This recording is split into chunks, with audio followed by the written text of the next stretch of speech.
Today on Easy Aesthetics, I'm going to show you guys how to burn and dodge, which is basically just a fancy way to say you're going to play with the shadows and the highlights in an image. So, what does burn and dodge mean? Well, burning is just darkening part of an image, which makes sense.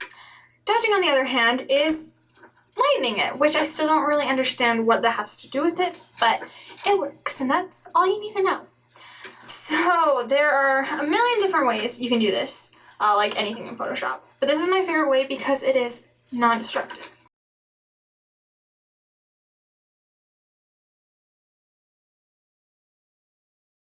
First, I'm going to show you how to do it real quick, and then I'm going to slow it down and break it down and make it super easy. Once you have your image open, make 2 curve layer adjustments. Make one lighter and one darker. Invert the masks and then color in the areas you want to show.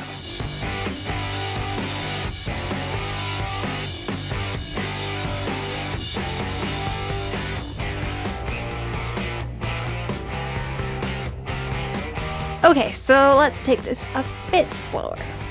Underneath your layers, there's a few different icons. Click on the circle one that kind of looks like a half moon.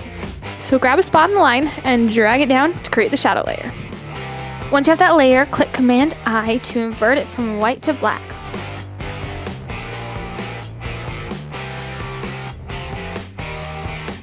Do the exact same thing to create the highlight layer, except drag up instead of down.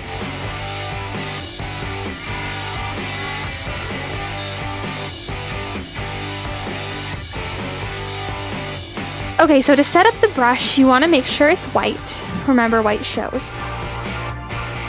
And if you go to the top, you can change the opacity. I like to keep it around 30 to 50 just so it looks a little smoother and I have more control. Starting with whatever layer you want, I'm starting with the shadows, start painting in where you want it to be darker.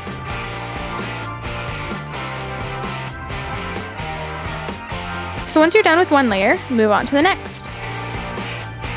One of the nice things about layer masks is that if you make a mistake, you can switch the brush color to black, and you can use the brush to undo whatever mistakes you made.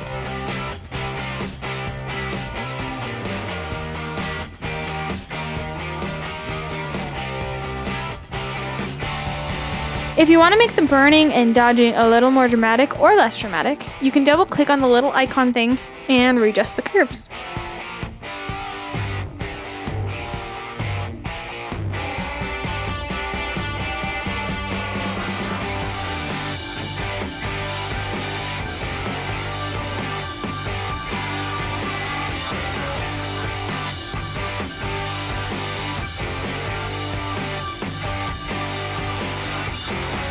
So, burning and dodging, shadows and highlights. Easy, right?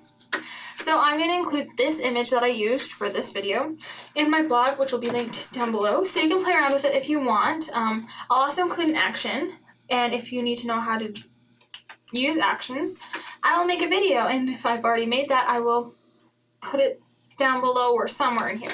Anyways, see you guys next time.